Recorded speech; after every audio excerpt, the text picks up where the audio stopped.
महाश्देभ्यः सर्वमंगलमांगल्यं सर्वकल्याणकारकं प्रधानं सर्वधर्माणां जैनं जयतु शासनं जैनं जयतु शासनं। पंच परमेष्टि भगवान की आचार्य श्री गुरुवर कुंद कुंद महाराज की आचार्य श्री गुरुवर विद्यासागर महाराज की जय जय जय। निर्यापक श्रमण मुनिपुंग सुधा सागर जी महाराज की जय जय जय। शुल्लकत्रय महाराज की जय जय जय।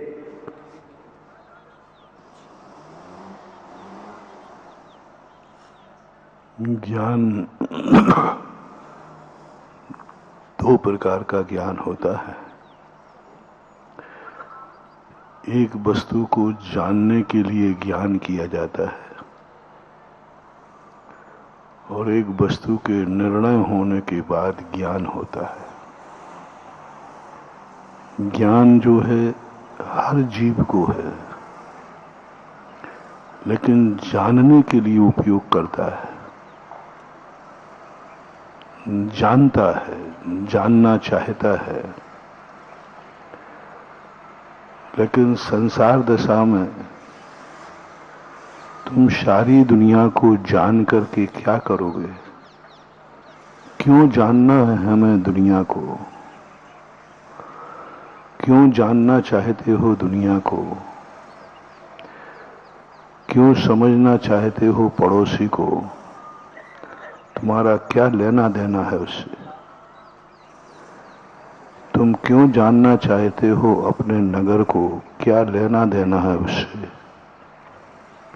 क्यों जानना चाहते हो नरकों को? क्या लेना देना है? जाने ही नहीं है, इच्छा ही नहीं है जाने की। क्यों जानना चाहते हो इन कीड़े मकोड़ों को? क्या लेना देना है तुम्हारे से? क्या जानना चाहते हो पुद्गल को, पर पदार्थों को? क्या लेना देना है? वस्तुतः ज्ञान करने की जो हम लोगों में ललक है, हमें दुश्मन की भी बातों को जानने की ज्यादा ललक होती है। एक ओर तो कहते हो वो दुश्मन है, दूसरी ओर तुम्हें सबसे ज्यादा जानकारी किसकी चाहते हो? दुश्मन की। उसकी एक एक चीज हमें पता रहना चाहिए। वो कौन है? तुम्हारा दुश्मन है। अरे फिर मतलब रुचि क्यों? शायद इतनी अपनों की जानने की इच्छा नहीं होती, इतनी भगवान को भी जानने की इच्छा नहीं होती, इतने गुरु को भी जानने की इच्छा। और हद तो यह है कि इतना ललक व्यक्ति को अपने आप को जानने की इच्छा नहीं होती कि मैं अपने आप को जानूं। जानना ही नहीं चाहता अपने आप, बेखबर है। 5 मिनट के लिए भी नहीं सोचता कि मैं अपने संबंध में सोचूं कि मैं 24 घंटे में क्या कर रहा हूं, मैं क्या हूं। मैं क्या हूं ये नहीं सोच रहा है, मैं कहां से आया हूं ये नहीं सोचने का समय ही नहीं है, कहां जाना है ये सोचने का समय ही नहीं है। 24 घंटे हमने क्या किया है याद ही नहीं रहता, याद ही नहीं रहता। पता नहीं कितनी बातें। यदि मैं पूछूं तुमसे कि 1 महीने पहले आपने इसी तारीख में क्या किया था, 24 घंटे की हमें बताओ, तुमने क्या खाया था,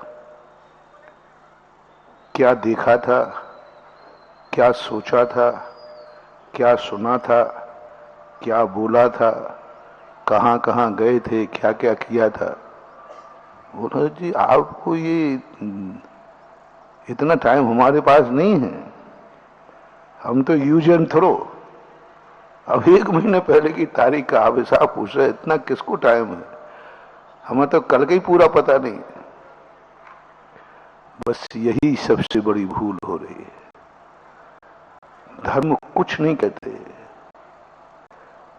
अच्छा, दुश्मन की सारी बातें याद है। वो इस तारीख में कहां गया था, क्या कर रहा था, एक एक चीज पता नहीं क्या ऐसे अपने में है। उसकी एक एक चीज की जानकारी की हमें रुचि है। हम पड़ोसी से पूछते, कोई सुनाए तो बड़े कुछ, हाँ और बताओ और क्या था, और वो करो। और तुम्हारी रुचि की बात कोई बतावे, महाराज तक बतावे, तो तुम्हें सुनने में रुचि नहीं है कि भाई तुम्हारी बातें सुनो, तुमने अनादिकाल से क्या किया है। छुल्लक श्री विदेह सागर जी महाराज की जय जय जय। गुरुदेव मंचासीन हो चुके हैं और गुरुदेव की मांगलिक देशना यहाँ पर प्रारंभ होने जा रही है। आज इस बोहरी बंद परिसर में बीच में बैठने वाले बड़े भगवान आ चुके हैं और उनको सिंहासन पर विराजमान करने के सारे कार्यक्रम परम पूज्य तीर्थोद्धारक निर्यापक श्रीमण मुनिपुंगव सुधा सागर जी महाराज के सानिध्य में लगभग 10 बजे के आसपास ये कार्यक्रम शाहानंद संपन्न होंगे। आप सभी लोगों से विनम्र अनुरोध है कि ठीक समय पर पहुंचकर भगवान का मंगल विहार गुरु सानिध्य में देखने का सुअवसर, स्वर्णिम अवसर अपने हाथ से न जाने दें। अतिशयकारी इस तीर्थ पर निश्चित ही जैसा नाम है वैसे काम होते चले जा रहे हैं। इस चमत्कारोदय तीर्थ पर इतनी मंगल और प्रबल संभावनाएं और प्रबल वर्गणाएं इतनी बढ़ गई हैं कि लोग आते हैं तो उनके रोंगटे खड़े होने लगते हैं। गुरुदेव के चरणों में इन 4 पंक्तियों के साथ आज की मंगल देशना का सारे चैनल के समक्ष बैठे श्रोताओं की ओर से और वर्तमान में बोहरी वन अतिशय क्षेत्र शांतिनाथ दिगंबर जैन मंदिर चमत्कारोदय के सभा मंडप पंडाल में बैठे हुए श्रोताओं की ओर से कि ये सुधा सिंधु जो संत हैं, ये सुधा सिंधु जो संत हैं, संत नहीं साक्षात भगवंत हैं। न इनके पास कोई अंत है न कोई पंथ है, ये तो पंथ से उठकर वीतरागी संत हैं। ये तो पंथ से उठकर वीतरागी संत हैं। देवगण भी गाते हैं आपकी महिमा, क्योंकि आपके पास है तीर्थ उद्धारक नाम की महिमा। आपके पास है तीर्थोद्धारक नाम की महिमा। हे गुरुदेव, आपके सानिध्य में कितने ऐसे तीर्थ हैं जो लगभग धराशायी होने की स्थिति में थे। आपकी चिंतन, आपकी सोच और उन पूर्वजों की भावनाओं को आपने साकार किया है और सारे तीर्थ आज जीवंत हैं और इतने विख्यात हो चुके हैं कि लोग दर्शन को लायलायित रहते हैं। ऐसे तीर्थोद्धारक के चरणों में अनंत कोटि नमोस्तु पूर्वक हम ये भावना भाते हैं कि हे भगवान, जन कल्याण हो, मंगलमय वातावरण हो, देश में शांति हो, विश्व में शांति हो। ऐसी परम भावना के साथ आपके चरणों में अनंत कोटि नमोस्तु नमोस्तु नमोस्तु।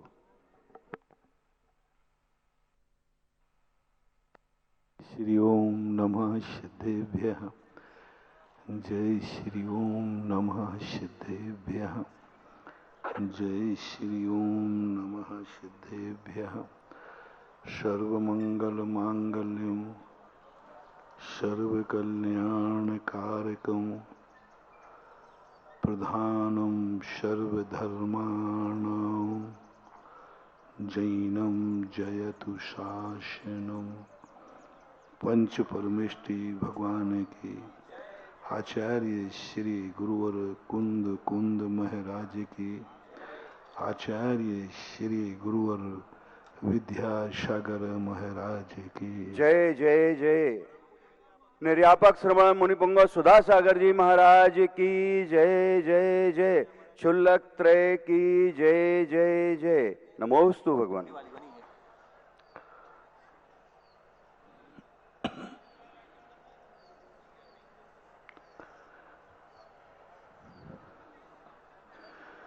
इस संसार में हमारे अनुकूल वातावरण मिलने वाला नहीं है। हमें एडजस्ट करना है। एडजस्टिंग पॉइंट जो होता है वो जिंदगी का सबसे बड़ी साधना और तपस्या होती है। यही व्यवहार कुशलता कहलाती है। गाड़ी के अनुसार रोड नहीं मुड़ेंगे, रोड के अनुसार गाड़ी को मोड़ना सीखना पड़ेगा। ड्राइवर की ट्रेनिंग इसलिए नहीं दी जाती कि तुम गाड़ी चलाना सीख जाओ। ड्राइवर को ट्रेनिंग इसलिए दी जाती है तुम गाड़ी की कुशलता को मोड़ के अनुसार मोड़ सको। चलाना तो कोई बच्चे को भी पता चलेगा, चाबी वो यूं करेगा स्टार्ट हो जाएगी। नारेली में एक बार पहाड़ के ऊपर सब लोग उतर गए, बच्चा अकेला बैठा रहा। उसने गाड़ी स्टार्ट कर दी। ब्रेक लगाना जानता नहीं था, स्टार्ट करना जानता था। स्टार्ट कर दी उसने गाड़ी और गाड़ी चली गई। सैकड़ों फीट नीचे गिरने वाली थी।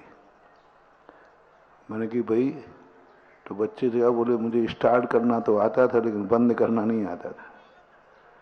मैंने कि ये अभिमन्यु जैसी दशा है। चक्रव्यूह में प्रवेश करना तो आता है लेकिन निकलना। इसलिए जिंदगी का सबसे बड़ी साधना व्यवहार कुशलता है, एडजस्टिंग। दुनिया को मत बदलो, दुनिया को एडजस्ट करो।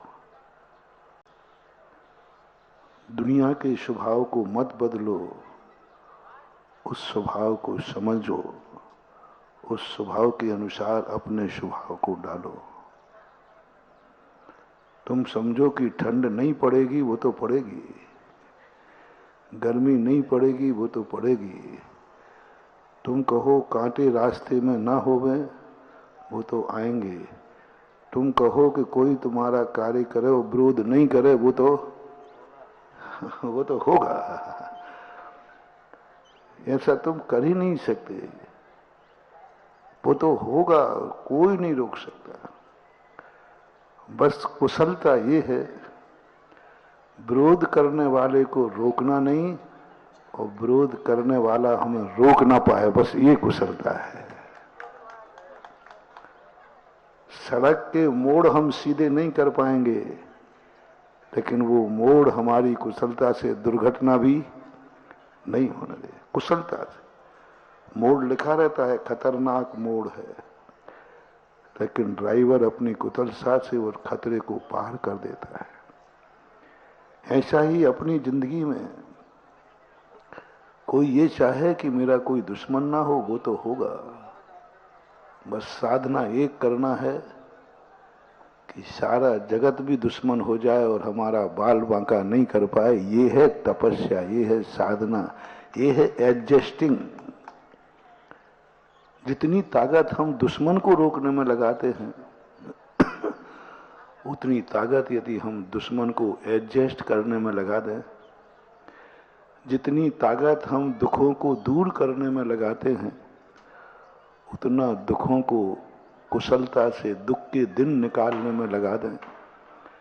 जितना समय हम दुख के दिन में टेंशन में लगाते हैं, चिंता में लगाते हैं, उतना समय यदि हमें दुख के दिन कैसे कुशलता से निकालना है इसमें लगा दें, तो दुख का दिन पता ही नहीं चलेगा कब निकल गया। हम दुख को हटाने का प्रयास करते हैं। जैन दर्शन की एक खोज है।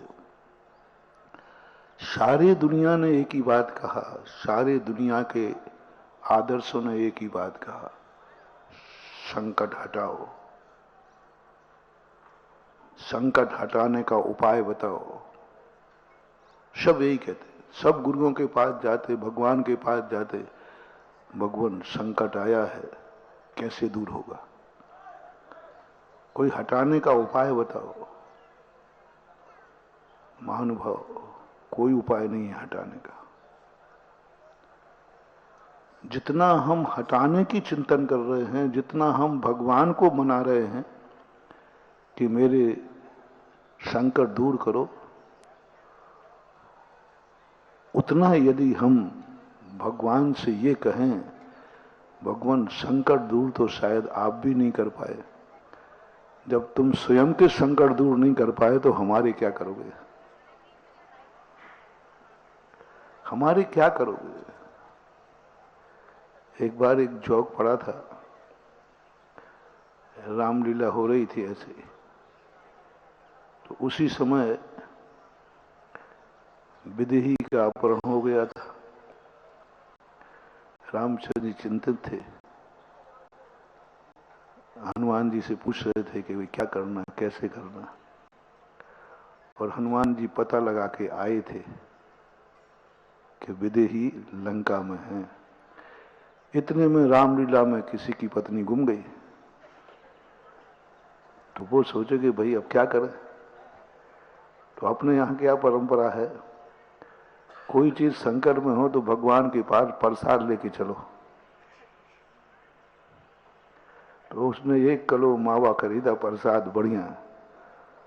और अब भारत देश तो सीधा साधा है ही। जब रामलीला चल रही थी तब लोग टीवी में यही कहते, रामचंद्र जी आ रहे हैं। लोग आरती के दीपक सजा के बैठते थे, पूजा करते थे, उड़ीसा वगैरह में उसकी पूजा करते थे। उनको यही मालूम नहीं था कि ये मात्र पिक्चर है, उनको मालूम था कि सही में। तो वो न सोचा सामने रामचंद्र जी बैठे, होगा वही राम रच राखा। तो प्रसाद लेकर के पहुंच गया रामचंद्र जी बात, हे रामचंद्र जी, हे भगवान, हे प्रभु, इसी भीड़ में हम तो आपकी रामलीला देखने आए थे, हमारी पत्नी गुम गई। और वो 1 किलो प्रसाद चढ़ा दिया। अब वो प्रसाद देकर, गांव की रामलीला थी, प्रसाद देखकर हनुमान जो बना था उसका मुंह लरच गया, ये तो राम इसके खाते जा रहा है। अब हनुमान की दृष्टि में वो रामचंद्र नहीं थी, वो तो फलाने बिहारी लाल जी थे। तो उसने आओ देखा ना था, उसने कहा मूर्ख कहां चढ़ा रहा है, इनकी गुम गई तो हमने बताई, इधर चढ़ा दे। जैसे रामचंद्र जी की ढूंढी ऐसी तेरी भी ढूंढ दूंगा, यहां तो चढ़ा। और उसके माइक लगा था, उसने माइक पे ही वो जोक से कितनी बड़ी शिक्षा मिलती है। देवी कहे, देवी फिरे दिनों की मारी, देवी फिरे विपत की मारी, पंडा कहे सीधो लाओ। अब देवी खुद विपत की मारी, यही हमारा हो रहा है। भगवान खुद अपने संकट दूर नहीं कर पाए, तुम्हारा क्या करेंगे। हम क्या मांगते हैं भगवान से। चाहे कोई भी दर्शन के भगवान हो, हर दर्शन के भगवानों के जीवन में संकट जरूर आए।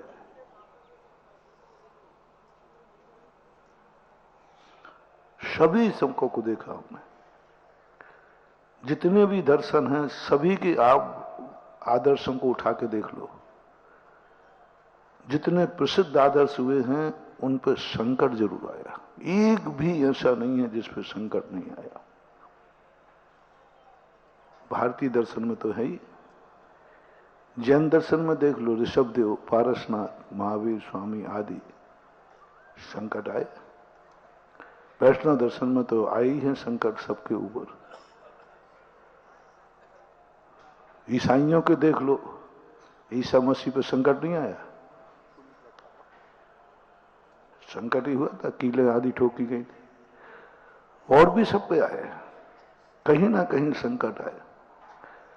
क्यों दिखाए जाते हैं बड़े आदमियों के संकट? कथाकारों को दिखाना नहीं चाहिए, उनको सुखी दिखाना चाहिए। दुख की कहानी सबसे ज्यादा बताएंगे। बड़े आदमी के दुख के दिन आए, बुरे दिन आए, बस भी सबसे ज्यादा हाईलाइट किए जाएंगे, सबसे ज्यादा हाईलाइट किए जाएंगे। अच्छे दिन नहीं। वो मैं उदाहरण देता हूं ना, पिक्चर कब तक चलती रहती है? जब तक हीरो के बुरे दिन चल रहे हैं, जब तक हीरो पे विपत्ति है, विपदा है, संकट है, कुट रहा है, पिट रहा है, मर रहा है, लुट रहा है, तब तक पिक्चर चलेगी। और जैसे ही पिक्चर में हीरो के अच्छे दिन आए, खलनायक मरा, अब हीरो को कोई संकट नहीं है, बस तुरंत द एंड। है ना? तुम लोगों की आदत है कि हीरो के अच्छे दिन देखने ही पसंद नहीं तुम्हें। देखने ही पसंद। पुराणों में देखो, जब तक रामचंद्र जी पे संकट चलते रहे, बहुत बढ़िया दिखाया, किष्किंधा कांड, अरण्य कांड, पता नहीं कांड। और जैसे ही रामचंद्र जी अयोध्या से लौट के आए, राजगद्दी पे बैठे, थोड़ा सा दिखाया और बस खत्म। ये है क्या? क्या सही में ये बात है कि अपन लोग अपने भगवानों को, अपने गुरुओं को, अपने आदर्शों को संकट में देखना पसंद करते हैं? क्या ये सही में आदत है कि उनके लोगों को पसंद है कि कितना संकट आता है? रामचंद्र जी की पूरे चरित्र में सबसे ज्यादा रामलीला में भीड़ होती है जब रामचंद्र जी को वनवास होता है। बालकांड ज्यादा नहीं पढ़ते लोग। सबसे ज्यादा जब वनवास होता है, सबसे ज्यादा लोग देखने आते हैं। और उससे ज्यादा लोग देखने में आते हैं जब विदेही का अपहरण होता है। ये सब है क्या? ये सब क्यों होता है? क्या दिखाना चाहते हैं लेखक लोग? क्या दिखाना चाहते हैं कि मात हमारे आदर्श के संकट, बुरे दिन, रोता हुआ, हंसता हुआ दिखाना पसंद ही नहीं करता कोई। रोता हुआ हीरो जितना रोएगा, जितना वो परेशान होगा, उनको ज्यादा लोग पढ़ेंगे, समझेंगे। मैं कहता हूं ना, 23 तीर्थंकरों की कोई ज्यादा चर्चाएं नहीं है पारसनाथ के। क्यों? वे 10 भाव से कुटे पिटे हैं ना। किसी के 10 भाव याद नहीं है, लेकिन पारसनाथ के सबको याद है, क्योंकि सबसे ज्यादा उनके ऊपर संकट आए, सबसे ज्यादा। और आज वे जगत में प्रसिद्ध है। तो मैं पहले सोचता था कि मैंने कि ये मामला है क्या? क्यों लोग अच्छे दिन, क्यों हीरो को हंसता हुआ पसंद नहीं देखना चाहते? क्यों नहीं जो भगवान सबसे ज्यादा सुखी रहे हैं, उन भगवान की मूर्तियां क्यों नहीं बनती? बहुत सारे भगवान हैं जिनके जीवन में कभी संकट आया ही नहीं, तुरंत जाकर के दीक्षा ली और तपस्या भी ज्यादा नहीं करना पड़ी। कौन से भगवान? मल्लीनाथ, 6 दिन में, है ना? कुछ कोई कष्ट ही नहीं थे, लेकिन उनकी प्रसिद्धि नहीं हुई। उनको लोगों ने बस कहीं एक आध कोई मल्लीनाथ का मंदिर हो तो हो, पर 24 में जरूर सेट मिल जाते उनको। 24 में जरूर उनको स्थान मिल जाता है, क्योंकि उनके बिना वो 24 की सेटिंग नहीं होती, इसलिए। नहीं तो कोई नहीं बैठा था। अच्छा बताओ, मल्लीनाथ भगवान का मंदिर कहाँ है यहाँ बुंदेलखंड में? कहाँ पे? भरतपुर के बाद। तो तुम्हारे एमपी में तो नहीं है, यहाँ पे चरगुआ के पास है। लेकिन चलो मान लिया, कितने गिनती के ना, गिनती के। और पारसनाथ के, अरे एक एक मंदिर में ही पता नहीं कितनी मूर्तियां होंगी। और सुखी जीवन सबसे ज्यादा रहा मल्लीनाथ का, और तीर्थंकरों का भी रहा। शंभवनाथ, अभिनंदननाथ, सुमतनाथ, पदम पुरुष, शीतलनाथ और पुष्पदंत भगवान का तो इतना सुखमय जीवन। पूरे गुणभद्र आचार्य महाराज को 4 पंक्तियां भी उनको लिखने को नहीं मिली, क्या लिखें, वे तो सुखी है। मैंने कही पंक्तियां लिखवाने में, कविता कवि जब ही लिखेगा जब पहले बताओ संकट के दिन क्या है। एक बार बादशाह ने कहा बीरबल से कि बादशाह बीरबल, उस समय राजा राम का राज्य था तो रामायण लिखी गई, इस समय मेरा राज्य है, आप बादशाह लिखो। और बादशाह ऐसी लिखी जाना चाहिए कि लोग रामायण पढ़ना भूल जाएं। बीरबल तो कलाकार थे, क्योंकि बड़ों को, राजा को कभी मना नहीं बोलना, एक नीति है। बड़े लोग क्या पसंद करते, जी, इनकी आदत होती है। इनको ना कहने का अर्थ है आफत मोल लेना है। बाप ने कुछ भी कहा हो, तुमने ना बोल दिया तो झापड़ पड़ना। इसलिए क्या सीखना है, जी। तो बीरबल ने कहा साहब हो जाएगा, इसमें तो कौन सी बड़ी बात है, लेकिन साहब टाइम लगेगा। बोलो ठीक है, लग जाएगा। अब वो कोई, बीरबल तो बुद्धिमान था, चाहता तो कहो जल्दी, लेकिन नहीं साहब समय लगेगा और पैसा भी खर्च होगा। राजा ने कहा कुछ भी खर्च करो, कितना ही समय लगेगा। राजा साहब छुट्टी मंजूर करो। तो बीरबल ने बढ़िया 6 महीने की छुट्टी मंजूर कराई और निकल गए यात्रा को। और यहां नोट किया था, रामायण लिखवाने, बादशाह लिखवाने गए और पैसा भी जम के ले लिया। यात्रा करके लौटे, 5-6 दिन बजे थे। बोले साहब पूरी बिल्कुल तैयार है, बादशाह ऐसी लिखवाई है कि लोग घर घर में पाठ करके। बस साहब 2-3 प्रसंग पूछ रहा है कवि। पहले ये बताओ कि आपको, आपकी किसी मां ने आपको राज्य से निष्कासित कब करवाया, देश निकाला आपको कब दिया गया, एक पॉइंट। दूसरा पॉइंट, आपकी बेगम का अपहरण किसने किया। बोले क्या बोलते हो, बोले ऐसा कभी होता है साहब, महत्वपूर्ण पार्ट है, महत्वपूर्ण पार्ट है, देश का निकाला होना, सीता का अपहरण होना, यही तो रामायण का आकर्षण है। बस आपको ये बता दीजिए कि आपकी बेगम का अपहरण किसने किया है। बादशाह कहते हैं ये लिखवाना बड़ा साहब। बोले वो प्रकाशित तो नहीं की रामायण। बोले साहब नहीं, बिल्कुल बंद करो, कोई रामायण नहीं, मुझे कोई बादशाह बेगम का अपहरण नहीं करना। उनका साहब हो जाएगा, अभी हमारे पास तक ही है। कहने का भाव क्या है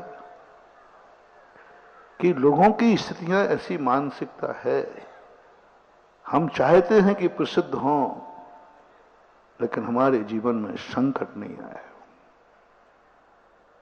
और लोगों की पसंद देखो, दुनिया क्या, तुम प्रसिद्धि होना चाहते हो, तुम दुनिया में यश चाहते हो, दुनिया के दिलों पर बसना चाहते हो, तुम अपनी जिंदगी की पिक्चर को हिट करना चाहते हो, तो संकटों को हटाना मत। तुम अच्छे ड्राइवर बनना चाहते हो तो ऐसे रास्तों पर गाड़ी ले जाओ जहां पर सकुशल आना मुश्किल हो। तुम ऐसी जिंदगी जियो जहां से बचना मुश्किल हो। ऐसी जिंदगी जियो जहां चारों तरफ से दुश्मन हो। जिनके जीवन में दुश्मन नहीं है वो दुनिया में प्रसिद्धि नहीं पा पाएंगे। कोई को पसंद ही नहीं तुम्हारे अच्छा दिन, किसी को पसंद नहीं है तुम्हारा अच्छा दिन, भक्तों को भी नहीं। वे सब देखना चाहते हैं कि तुम कितने संकट में हो, तुम्हारे ऊपर विपदा कितनी है। हीरो को कोई हंसता हुआ देखना पसंद नहीं करता, रोता हुआ देखना चाहते हैं। दुश्मनों को मजा नहीं आ रहा, भक्तों को कह रहा हूं मैं।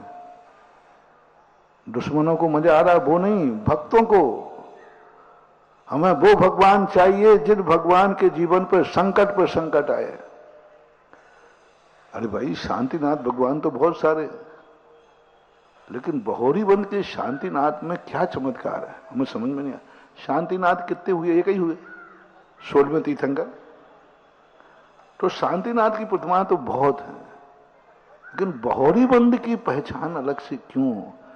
मेरे मुख से इतने शांतिनाथ हैं, किसी भगवान को चमत्कार उदय नहीं निकला। हाँ। ऐसी बात नहीं कि इसके पहले हमने शांतिनाथ मंदिर नहीं देखे या शांतिनाथ तीर्थ नहीं थे, बहुत सारे थे, तुम्हारे यहां तो बाद में आया।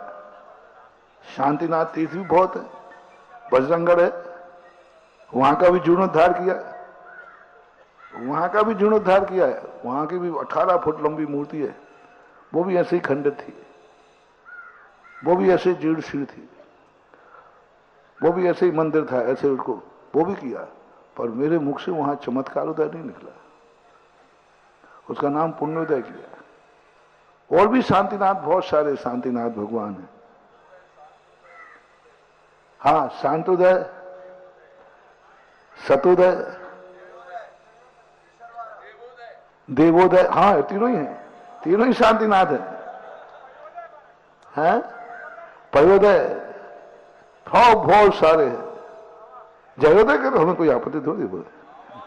हाँ वहां के शांतिनाथ भगवान, और ये बड़े अतिशयकारी शांतिनाथ है उनके। इतना अतिशय है, इतना अतिशय वहां के शांतिनाथ का कि जब उनकी प्रतिष्ठा हुई थी तब लोगों की इतनी भीड़ आई, इतनी भीड़ आई, अब गिनना पहले संभव नहीं था। तो भट्टारक जी थे, पहली बात तो भट्टारक चमत्कारिक ढंग से वहां पहुंचे और उन्होंने कह दिया कि भोजनशाला में मिर्चियों के डंठल इकट्ठे करो, उससे जनता का पता लगाएंगे कितने हैं। 72 मन मिर्ची के डंठल इकट्ठे हुए 5 दिन में। 72 मन, वो पीछे का डंठल है ना, वो 72 मन मिर्ची के डंठल हुए 5 दिन में, अंदर अंदर पंचकल्याणक में। यानी जब इतनी मिर्ची खाई है तो फिर भोजन अब एक व्यक्ति के, अब वो डंठल का वजन कितना होगा आप नाप लेना। तो एक व्यक्ति कितनी मिर्ची खाएगा? 2 खाएगा, 3 खाएगा, और क्या खाएगा? और मिर्ची का वजन नहीं था वो। तो 72 मन डंठल इकट्ठे हुए, इतनी भीड़ थी, लोगों ने इतनी सोची नहीं थी। लेकिन बाद में जाकर जनता घी कम पड़ गया। अब कौन से लाए? गांव का मामला है, शहर है नहीं, ला नहीं सकते, पब्लिक आई जा रही। तो भट्टारक ने कुछ किया और कहा जाओ इस कुएं में से आंख बंद करके सुबह जल्दी उठ करके और पानी भरना, खींचना, उसे कढ़ाई में डाल देना, मिठाई बन जाएगी। वो पानी डाला गया, पानी घी बनता गया, मिठाइयां बनती गई, लोग खाते गए। ऐसी प्रतिष्ठा हुई शांतिनाथ की। लेकिन भट्टारक जी ने ये कह दिया था, उतनी बाल्टी बाद में घी डाल देना। तो लोगों ने तो हाँ कह दिया, अरे बनिया लोगों,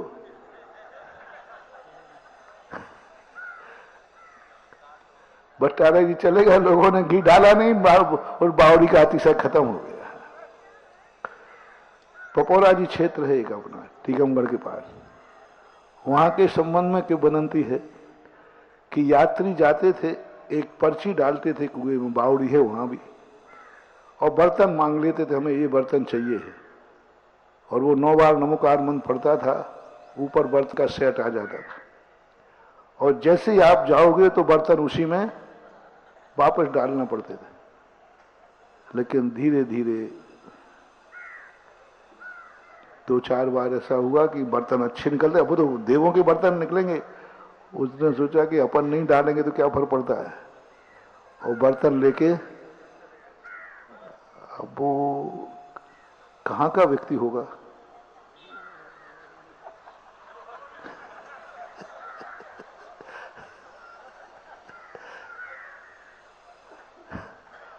कहाँ का नाम लो, जिसका ले लो, सब लोग अपने अपने गांव का नाम लो रहे। बाकल वाले बाकल के ले, सिहोरा वाले जबलपुर वाले, ले लो, सब कहीं ना कहीं का तो हो गई लेगा, जब से उसमें से अतिशय खत्म हो गया तो ऐसी स्थिति बन जाती है। तो इतने अतिशयकारी, मैं ये कह रहा था, इतने अतिशयकारी मूर्ति के नाम पर भी मुझे वहां चमत्कारोदय नाम नहीं दिया है। इतना चमत्कार, चमत्कार है कि नहीं, हमने बता ही दिया ना। और आज भी चमत्कार है। भारत का सबसे बड़ा क्षेत्र की एनर्जी, क्षेत्र की, मूर्ति की नहीं, वहां माटी की एनर्जी सबसे ज्यादा एनर्जी है। सुदर्शनोदय तीर्थ क्षेत्र आमा उसका नाम है। सबसे ज्यादा माटी में एनर्जी, पहाड़ में, उनकी पहाड़ी में एनर्जी, मूर्ति की एनर्जी तो बहुत है, लेकिन पहाड़ी की एनर्जी आज के तीर्थ क्षेत्रों में सबसे ज्यादा पहाड़ी की कोई एनर्जी है तो सुदर्शनोदय तीर्थ क्षेत्र आमा की है, मिट्टी की एनर्जी। तो भी मेरे मुख से मैं सोचता तो हुई, लेकिन नहीं आया चमत्कार उदय।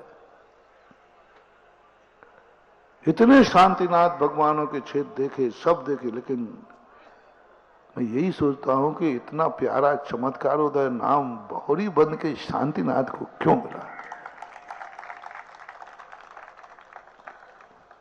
यहां भी दूसरा निकल सकता था, लेकिन क्यों क्यों। जब भगवान उठ रहे थे तब मैंने कि भगवान चमत्कारोदय हो, आप चमत्कार दिखाना। बोले अब दिखा रहा है चमत्कार, चमत्कार तो मैं दिखा चुका है। मूल कारण इसका एक ही था, चमत्कार सबसे बड़ा है, सबसे ज्यादा संकट आज भारत के शांतिनाथों में से किस मूर्ति ने झेले हैं।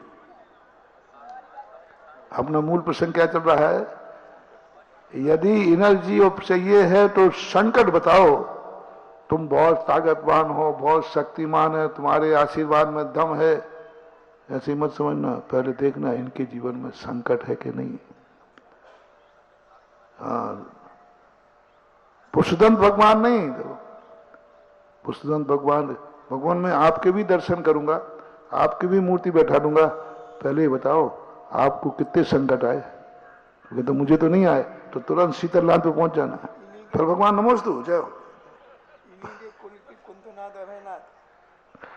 इन्हीं के कुल के कुंथनाथ अभयनाथ हैं, उनको इतना नहीं मिल पाया, उनके कोई अलग से मंदिर नहीं बने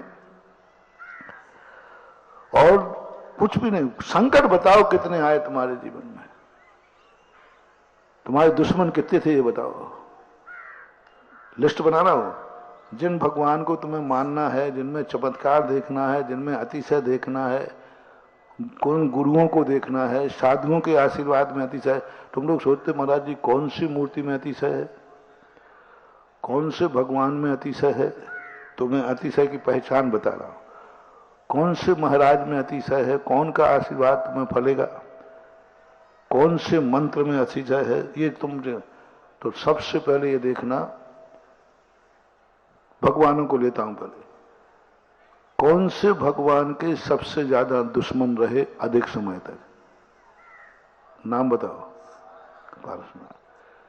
कौन से भगवान ने सबसे ज्यादा संकट झेले, बस तुरंत धोख दे देना, बस यही चमत्कार होने वाला है। सारी मूर्तियों में संकट आए, मूर्तियां खंडित हुई, लेकिन आज तक कोई मूर्ति ऐसी नहीं हुई जिसको लोगों ने झाड़ू मार करके पूजा हो। क्या अपमान सहन किया इन्होंने। है कोई आज माई का लाल, है कोई भगवान ऐसा, है कोई ऐसा। मुझे तो लगता कि बहोरी बंद जो बुहारी बंद के नाम से है,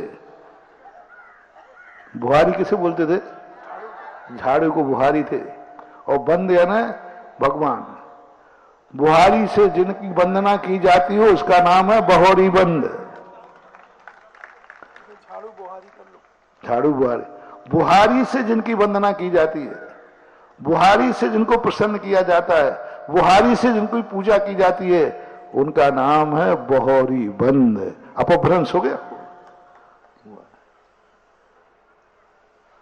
तो ये अभी परसों जब उठ रहे थे तब का चिंतन बता रहा हूं। मैंने कहा भाई तुम्हें कैसे चमत्कार मिल गया, दूसरे शांतिनाथ भी नहीं थे क्या। तब इन्होंने फिर अपनी पूरी कहानी सुनाई। और किसी भगवान ने इतना संकट नहीं झेला। सब कुछ हुआ है, लेकिन झाड़ुओं से पूजा, झाड़ू मार करके वंदना, कभी ऐसा होता है? ये अपमान इस मूर्ति ने सहन किया है, इसलिए इसका नाम चमत्कारोदय रखा है ना। चमत्कार भी उसी में आएंगे जो चमत्कार भी उसी में आएंगे जिसके ऊपर संकट आएंगे, अपमान होगा, संकट होगा, गालियां देंगे, अशुभ करेंगे। ये पैटर्न है। जिसके जीवन में कोई संकट नहीं आए, संकट के समय उसकी शरण में मत जाना, वो तुम्हारे संकट दूर नहीं करेगा। फिर मैंने इसका वास्तु में पढ़ा, वास्तु शास्त्र में इसका प्रसंग मिला, वास्तु शास्त्र में इसका प्रसंग मिला।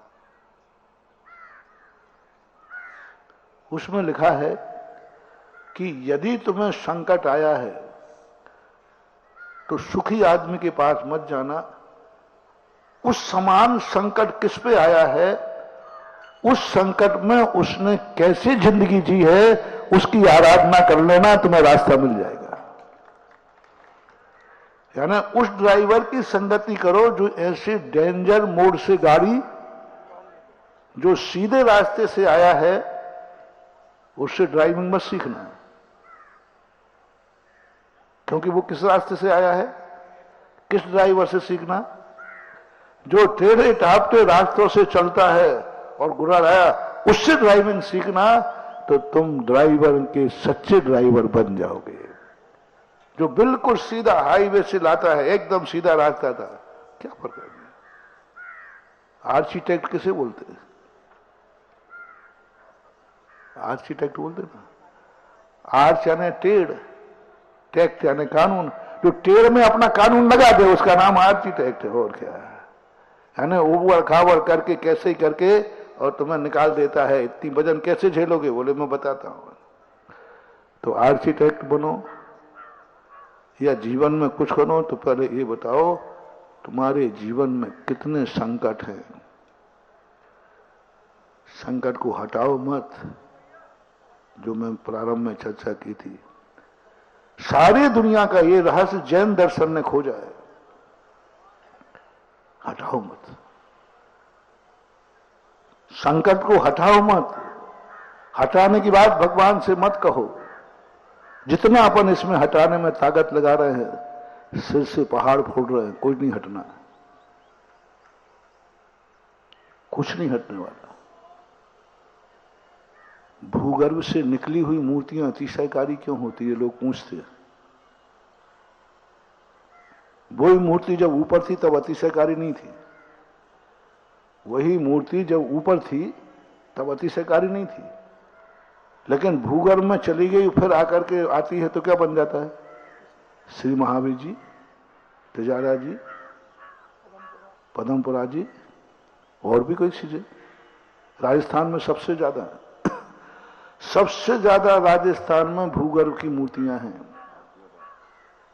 बब्बोदय सुमतनाथ भगवान, सुमतनाथ भगवान का कल छावड़ा जी सुना रहे थे, क्या गजब की तिथि मिली है। फाल्गुन श्री तीज को रेवासा के सुमतनाथ भगवान जमीन से निकले थे स्वप्न दे करके, और फाल्गुन श्री तीज को ही हमारे बहोरी बंद के शांतिनाथ भगवान गर्भ से निकल कर बाहर आए। दोनों की तिथि एक ही, फाल्गुन सुदी तीज थी ना। हाँ फाल्गुन, अभी उन्होंने बताया फाल्गुन सुदी तीज। भूगर्भ से भगवान सुमतनाथ प्रकट हुए थे स्वप्न दे करके, और ये भी फाल्गुन सुदी तीज के दिन ही भूगर्भ से निकल करके बाहर आकर के विराजमान हुए। कल ध्यान, ये सब नियोग अपने आप, मेरी प्लानिंग में नहीं था, मुझे याद भी नहीं आया था। और वो तो ऐसा भव्योदय तीर्थ, और ऐसा अतिशयकारी, कोई तिथियां ऐसी होती हैं जो सामान्य तिथि होती हैं, लेकिन महान आत्माओं का उसमें कुछ घटना घट जाती है तो वो तिथि भी मांगलिक हो जाती है। जैसे अमावस्या अशुभ तिथि है कि नहीं, लेकिन महावीर को निर्माण होने से वो तिथि क्या हो गई? तो फाल्गुन सुदी तीज ही मेरे मुंह से क्यों निकली? क्यों अपन ने उनको निकाला? कोई ना कोई शुभ तिथि होना चाहिए। अब फाल्गुन सी तीज तिथि देखो कहां यहां का समाचार सुमतनाथ भगवान को पहुंचा। देखो भाई, फोन भी तो अपने व्यक्तियों को आएगा, मैं उनका दीवाना हूं, तो अपने व्यक्ति को दुनिया सूचना दे, अरे तू इतना बड़ा काम कर रहा है, अच्छी तिथि देख। तो अच्छी तिथि को देखूंगा तो हमें तो बिहार करना है। बोले कोई बात नहीं, मैं इसी में तिथि निकालता हूं। और देखो क्या सुमतनाथ भगवान का अतिशय है। वो मूर्ति भी बहुत अतिशयकारी है।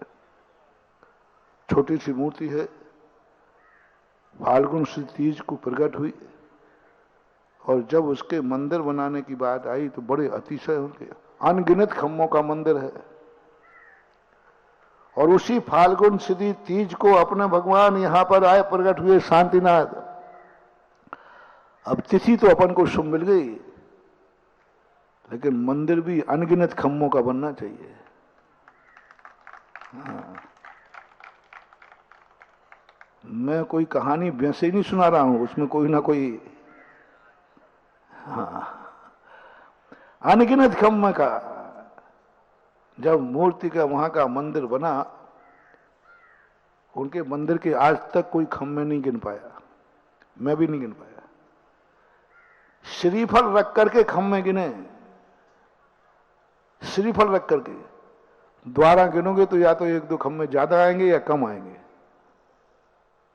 3-3, 4-4 बार गिने, पॉइंट लगा के गिने, नंबर डाल के, लेकिन आज तक कोई खम्भे सही इस ढंग से उस मंदिर को बनाया गया। हमारे महाराज पुजवर धर्म सागर महाराज जी हुए, उन्होंने नरियल रखवाए, बोले कैसे नहीं गिनेंगे, मैं गिनूंगा। इतनी गिनती नहीं आती क्या? 3 बार उन्होंने गिने, 3 बार संख्या लगाई। और मुझे तो थोड़ा सा अपनी बुद्धि पर थोड़ा, अरे मैं अपन करेंगे, मैं थक गया, मैं बैठ गया। फिर मैंने 2-3 बार गिना। मैंने कि भैया, बनाने वाले की मेहनत बेकार मत करो। उसने बनाई ढंग से है कि कोई इसके खम्भे, तो अपन क्यों उसकी भावना को चुनौती दे रहे हैं? अनगिनत खम्भे, कोई नहीं गिन सका। तुम्हें भी जाना होता, एक आध बार सिर से पहाड़ फोड़ा ना। इंजीनियरों को लगाया, मैंने कहा आप लोग लगो, लेकिन इंजीनियर भी फेल हो गया। ऐसा मंदिर अनगिनत खम्भों का बना। और किस कंजूस ने बनाया मालूम आपको? इतना कंजूस, एक बार उनके जो सेठ जी थे, वो घी का व्यापार था, और उन्होंने शिल्पी को बुलाया। शिल्पी, एक छोटा सा झोपड़ा था उनका, चैत्यालय था, तो उन्होंने कहा नहीं, बड़ा मंदिर बनना चाहिए। तो जब शिल्पी आया, उस समय सेठ जी घी में एक मक्खी गिर गई थी, तो झरिया से निकालकर पंखों का घी निकाल रहे थे यूं करके। वो चम्मच होते ना, चम्मच से झरिया, तो यूं निकाल रहे थे। मक्खी में वो घी चिपक जाता ना, वो तो यूं यूं कर रहे थे। उसी समय शिल्पी आया, बोले ये मक्खी चूस, ये मक्खी चूस मंदिर बनाएगा क्या, खाक बनाएगा? ये तो मजदूरी भी देने वाला नहीं है। और ऐसे उसने कहा सेठ जी, अब बोल तो सका नहीं कुछ भी। सेठ जी, मंदिर ऐसे ही नहीं बनेगा, बहुत महंगा मंदिर बनेगा। बोले कोई बात नहीं। बोले मंदिर बनेगा जहां जहां पिलर आएंगे, शिल्पी ने कहा एक एक पीपा घी डालना पड़ेगा नींव में, पहले ये बताओ तो हम नक्शा बनाए। तो वो क्या कहते हैं नथमली, बोले मूर्ख, एक एक पीपा कह रहा है, 2-2 पीपा डाल। एक एक कह रहा है 2-2 डाल, भगवान के मंदिर, तो बताए तो सही कितना करना है। अब उसका दिमाग चकरा गया। जो व्यक्ति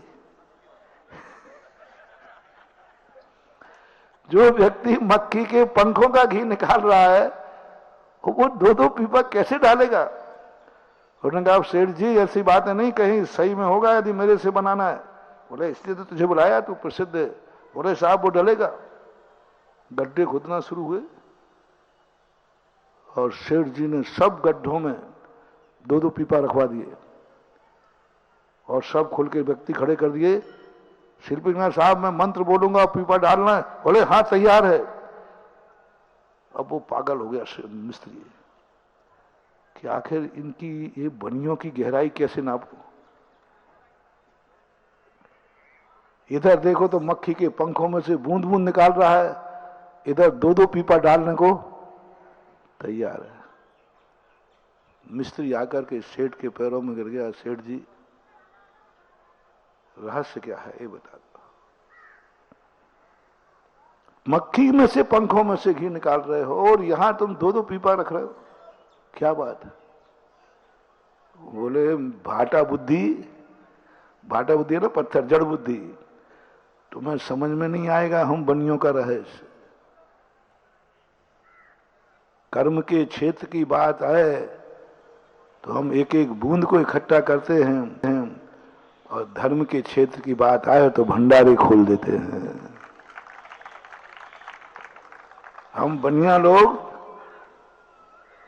एक आने की पाई मिलाने के लिए 4 आना का दीपक खर्च कर देते हैं, लेकिन जब तक 1 आना की पाई नहीं मिलेगी, पाई कितने की है 1 आने की, और घी कितने का चल रहा है 4 आने का। पैरों पे गिर पे बोले साहब घी मत डालो, ऐसी ऐसी बात थी, ऐसे ऐसा हमने कहा, आपकी परीक्षा। ऐसा कंजूस मुझे एक बहोरी बंद में चाहिए, मक्खी चूस, ऐसा मक्खी चूस। एक दाता राजा ऐसा क्या। सुनो कहानी फाल्गुन श्री तीज का चमत्कार। फाल्गुन श्री तीज का चमत्कार की स्थिति देखो क्या बनती है, कैसे परिणाम होते। और पूरा मंदिर बना अनगिनत। ये बात मैंने भी एक बार प्रैक्टिकल हुई, मेरी जिंदगी में भी घटित हुआ। एक सज्जन थे, मैं छत पे खड़ा था, ठंड का समय था, नीचे सब्जी मंडी थी। एक सेठ जी आधा किलो टमाटर के लिए 3-4 ठेलों पे जा रहे थे। भाव पूछते, वो कहते नहीं। 5 पैसे के लिए वो सेठ जी 5-6 ठेलों में गए, घूमे। तो मैंने कही देखे इससे कितना कंजूस है, बेचारे वो ठंड में ठुठर रहे हैं, वहां से टमाटर तोड़ के लाते हैं 5 पैसे के लिए। कितना कैसी दुनिया है। और टमाटर जब तुलते हैं तब कैसे तुलते हैं, पूरा सही तराजू है, फिर भी तुम लोग क्या, अरे एक और डाल। अब वो कहता है सेठ जी पहले देख लो, अरे डाल। सेठ जी ऐसे ही हम तुम्हारी दुकान पे चांदी खरीदे आएंगे, जैसे सब्जी तुलती है ऐसे ही चांदी तोल दो। अरे यहां तो गुंची रखते हो, गुंची। लेकिन बेचारा किसान था। उसी दिन पंचकलंक की खुशी की कार्यक्रम की बोलियां लग रही थी। कैसे होते हैं जैनी, कैसे होते हैं जैनी बनिया, और बनिया कैसे होता है जैनी। समझना, बहुत शिक्षाप्रद संस्मरण आ गए आज फाल्गुन सुदी तीज कहा। और उनने हमसे कहा, फिर उन्हें और बोली उनके नाम छूटी, लाखों की बोली। अब मेरी दृष्टि में तो वो सब्जी वाला बसा था। मैंने कहा ये तो वही है, ये तो वही है कंजूस खोपड़ी। इसने लाखों की बोली ले ली। अब मैंने उनके जो कमेटी वाले ने बुलाया, मैंने कही इसको तुम जानते हो? बोले हाँ। मैंने कही ये बोली बोलता है तो पैसा तो देता है कि नहीं? कमेटी वाले, महाराज जी आप ऐसा क्यों कह रहे हैं? नहीं मैं पूछ रहा हूं, बोल तो देता है, इसका दिमाग तो ठीक है ना, पागल तो नहीं है, गर्मी तो नहीं चढ़ती इसको। क्या बताओ गर्मी चढ़ के बोली ले रहा हो, क्या लेगा वो, खाक बोली लेगा। बोले महाराज जी आप ऐसा बुरा भाव क्यों कर रहे हो? ये हमारा वो सेठ है कि बोली टूटे या नहीं टूटे, जितनी बोली इसने बोल दी वो दान जरूर देता है। जैसे मान लो 5 लाख पे बोली टूटी और उसने 4 लाख तक लगाया था, तो बोली मिले या नहीं लगे वो 4 लाख देगा ही देगा। वो कहता मेरे मुंह से 4 लाख निकला है, मैं तो दूंगा चाहे बोली मिले या न मिले। ऐसा सेठ और मैंने कहा कि वो गजब का है। वो बोली जो हर कार्य में दान देता है, इसके दान आए बिना हमारे कार्य शुरू नहीं होते, और आप ऐसा भाव कर रहे। मैं थोड़ा झेप गया, चुपचाप। फिर मुझे डाउट हुआ कि शायद डबल रोल हो, उसी शक्ल का दूसरा व्यक्ति हो। तो फिर मुझे तो फिर मैंने बुलाया प्रवचन के बाद। मैंने कहा दादाजी आप कल आज सब्जी लेने गए थे? बोले गया था। मैंने टमाटर लिए थे? बोले लिए थे। कितने ठेलों में? बोले 5-7 ठेलों पे घूमा था। मैंने क्यों? बोले 5 पैसा कम कराने के लिए। और मैंने कहा ये तो फिर वही है।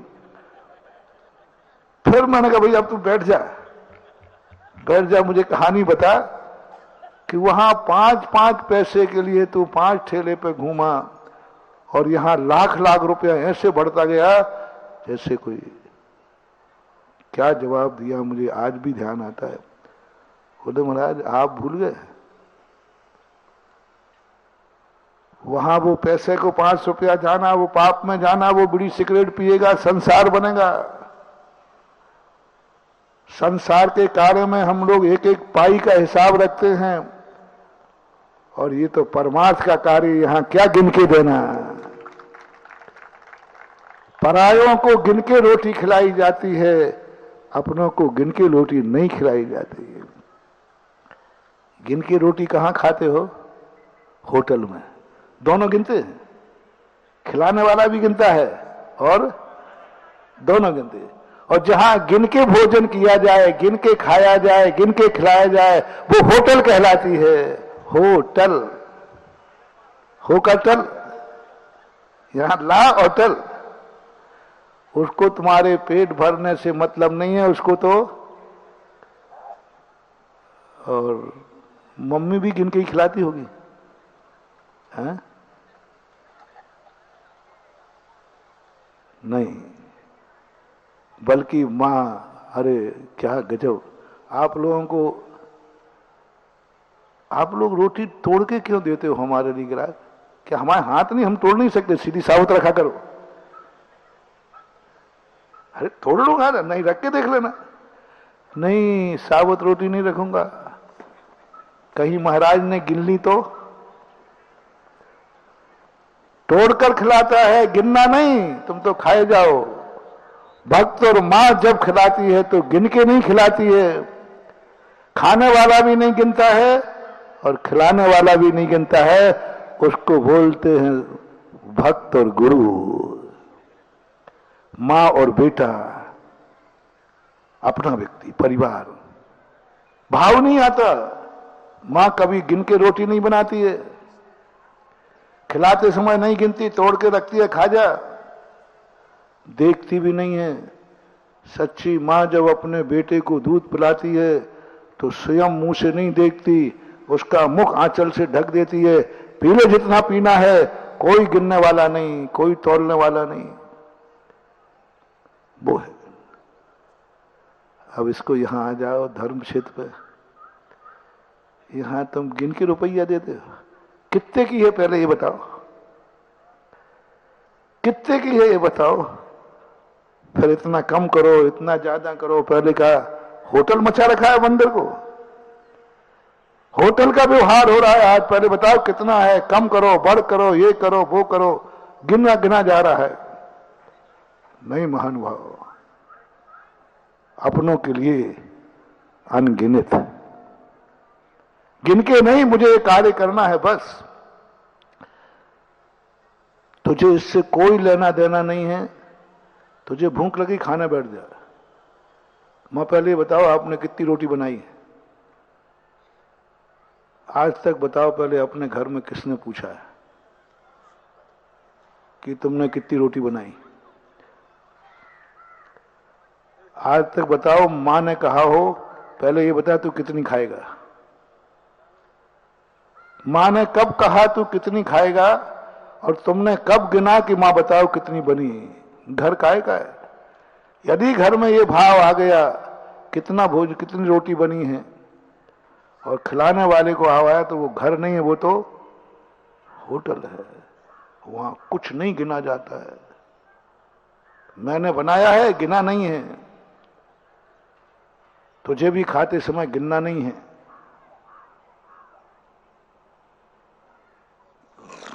ऐसा ही होना चाहिए दान। वो दान में अतिशय होता है, तुम गिन गिन के देते हो। मूर्तियों में पहले अतिशय होता था, बहुत अतिशय होता था, इतना अतिशय होता था क्योंकि ये मूर्तियां बिना गिने निछावर से आती थी। मैंने जयपुर में शिल्पी थे एक पुराने, उन्होंने कहा महाराज जी हम लोग मूर्तियां बना लेते थे और बस झोली करते थे, जो निछावर डाल दो। तो हम लोगों को निछावर इतनी मिलती थी, 1 रुपये की मूर्ति की मजदूरी है, और सेठ जी खुश होकर के मूर्ति पसंद करते थे। मूर्ति की आंख नहीं खोलते थे वो, यानी मणि बनती थी, पर वो मूर्ति की आंख जब खोलते थे जब कोई सेठ उनको निछावर देता था, तो आंख खुलाई मांगते थे। मूर्ति की कीमत नहीं, क्या मांगते थे? आंख खुलाई निछावर। ये पैटर्न ना, मूर्ति की कीमत कभी बोले, हमारे यहां नियम था मूर्ति की कोई कीमत नहीं लेंगे, बस आंख खुलाई की निछावर लेते थे। तो बस सेठ जी आंख खुलाई की निछावर देते थे, हम बैठ जाते थे छेनी हथौड़ी लेकर, सेठ जी आंख खुलाई की निछावर दो, और सेठ जी को मूर्ति बना, इतना खुश होते थे। 1 रुपया की मूर्ति की मजदूरी और सोने की मोहरें हमारी झोली में डाल देते थे। हम क्यों मांगेंगे, क्यों मांगेंगे? मांगने से घाटा है। सोने की मोहरें तक दे जाते थे। 100 रुपये, 1 रुपये की चीज 100 रुपया देते थे, सेठ जी खुश। पर हम उसकी खुशी होकर के वो निछावर पाकर के आंख खोलते थे। ऐसा लगा इसलिए पुरानी मूर्तियों में अतिशय होता है। आंख खुलाई, निछावर राशि, कुछ नहीं। और आज क्या हो रहा है? मानी फिर हुआ कैसे? बोले बस 1-2 बार ऐसा हो गया कि लागत आई 1 रुपया और निछावर मिली 98। बस अपने कहा सेठ जी निछावर दो, अब हम दोबारा मांगेंगे नहीं, क्योंकि निछावर में खोलना है 50 पैसे में। तो वहां घर वालों ने कहा कि आप भूखों मरोगे, मजदूरी 1 रुपया की और मिले 50 पैसा, तो बताओ बाल बच्चे पढ़ेंगे कि भूखों मरेंगे? तो फिर हम शिल्पियों ने कहा अब जैनी बनिया हो गए। जब तक जैनी ने निछावर दी है तब तक हमने मांगा नहीं है, लेकिन जैनी अब बनियागिरी पर उतर आए हैं, तो उन्होंने कहा भाई सेठ जी अब तो मूल्य है, 1 रुपया की लागत है। अब वो गिन के लेता है और तुम गिन के देते हो। अब ये बनियों की मूर्ति आ रही हैं सब। पहले जैनियों की मूर्ति आती थी और निछावर दे के आते थे, और अब सब बनियों की मूर्तियां आ रही हैं। बहुत प्रयास किया कि फिर से हो जाए, तो वो तुम करने वाले नहीं। पर हमने एक सुधार जरूर किया है। बिगड़ी बात को बनाना अपना काम है। हमने कहा वहां तुम जैसे लाओ, वहां पर हम सेठ को नहीं भेजते। अब हमने पैटर्न बदल दिया। मूर्ति में मैं मूर्तियों को बैठालता हूं तो अतिशय क्यों आता है उसका रहस्य बता रहा हूं। अब मैंने पैटर्न बदल दिया। मैंने कहा ठीक है, तुम कमेटी, सेठ को नहीं भेजता मूर्ति लेने, कमेटी लाएगी मूर्ति लेने के लिए, कमेटी लेके आओ। फिर यहां सेठ जी से कहता हूं, अब तुम लोग क्या कहते? हमसे भी कहते महाराज जी कितने की मूर्ति आएगी उतना दे दूंगा। मैंने कहा नहीं, निछावर, निछावर दो। भक्तों से हमेशा कहता हूं मूर्ति की कीमत कभी मत देना, कभी भूल कर नहीं देना। सारे भारत के लोगों के लिए मेरा मोटिवेशन है, अब कभी मूर्ति का मूल्य पूछ करके दान नहीं देना, नहीं देना, नहीं देना। मूर्ति कितने की आई ये कभी नहीं पूछना, कभी नहीं पूछना, कभी नहीं पूछना। कभी दिमाग मत लगाना कि मूर्ति कितने की आती है। हमें कुछ नहीं पूछना। कमेटी लाएगी, निछावर राशि दो, निछावर राशि, निछावर राशि। और निछावर राशि कितनी? हाँ महाराज जी जितने की आई उतनी ले लो। नहीं, 1 रुपये पर सोने की मोहर देना है। अतिशय चाहिए ना, तो निछावर बोलो कि नहीं हम निछावर देते हैं। कैसी निछावर? कोमटेश बाहुबली की निछावर। शिल्पी को मजदूरी मत दो, निछावर दो। कितना दोगे? जितना पड़ रहा उतना देंगे। नहीं बेटा शिल्पी, तू जितने पत्थर तोड़ेगा उतने वजन का मैं सोना दूंगा। ये कहलाती निछावर। निछावर का कोई अंत नहीं होता महानुभाव, गुणकार नहीं होता, कुछ नहीं। आप तो मांगो, कमेटी वालों मांगो, क्या निछावर रखना है, जो मांगे जाए। इसलिए मैं दातार से कहता हूं, मूर्ति का मूल मत देना, क्या देना? निछावर देना। इतना तो मैंने कर लिया, तो 100% नहीं, लेकिन 75-80% तो अतिशय लौटा दिया। निछावर राशि दो, तो निछावर राशि का कोई अंत नहीं होता। विराजमान जब करते हैं तब भी यही होता है। मैं मूर्ति मालिक से कभी विराजमान नहीं कराता, निछावर राशि। और हमारे यहां मालूम मूर्ति कैसे बढ़ती है। जिसकी मूर्ति होती है ना, उसको आप लोग कहते नहीं साहब वही मूर्ति बैठा लें जिनकी है। नहीं, हम कहते नहीं, बोली लगाओ। बोली लगी तो कमेटी ने एक स्थान पर 11 लाख रुपए की निछावर रखी। सुन रहे हो रे बनिया लोगों? नहीं तो फिर बाद में कहो। क्या बोला? 11 लाख रुपए की निछावर राशि कमेटी ने तय कर दी। बोले जो करेगा। तो किसी ने हाथ उठा दिया। लोगों ने कहा नहीं, हमारी भावना है कि जिसने ये मूर्ति बनाई है वो ही करेगा। तो लोगों ने कहा कि तो उन्होंने कहा क्या? सुनो, जो मूर्ति लाया, मंदिर लाया, सब बनाया, वो कहता है साहब 11 लाख रुपया तुमने निछावर राशि रखी है, किसी से भी करा लो, मेरे से कराना तो मैं तो 1 करोड़ की निछावर राशि से करूंगा। मैं पागल हो गया। मैंने क्या मामला है? मैं वैसे ही नीचे गर्दन किए बैठे रहता, मेरी आंखें उठ गई। मैंने कौन है ऐसा व्यक्ति? कमेटी कितना रख रही है? 11 लाख में कमेटी तैयार है, कह रही है, बोल रहे, माइक से घोषणा हुई। प्रदीप भैया घोषणा करने वाले थे। कमेटी से घोषणा जो 11 लाख रुपया दे निछावर राशि वो विराजमान करे। चुपचाप बैठे थे सेठ जी, कोई मतलब नहीं। और सबकी दृष्टि वही थी कि भैया यही विराजमान करे। उनके पास गए तो उन्होंने कहा नहीं, मैं भगवान का इतना बड़ा अपमान सहन नहीं करूंगा। भगवान करोड़ों, यदि 1 करोड़ से बैठालना हो तो मुझे सौभाग्य दे दो, और कम में बैठालना हो तो आप किसी से बैठा लो। और कोई नहीं थे। कोटा के तुम्हारे हुक्म काका की बात है। बोले 1 कोटि मुद्राएं चढ़ाऊंगा तब निछावर राशि में बैठा लूंगा, नहीं तो आप किसी से करा लीजिए। बोलो महानुभाव, क्या है ये? आप कल्पना करो, कैसे नहीं आएगा मूर्ति में अतिशय, कैसे नहीं होगा चमत्कार। ये है सातिशय पुण्य। आज तक ऐसी दुकान देखी तुमने कि दुकानदार कह रहा है 100 रुपया मीटर वही कपड़ा?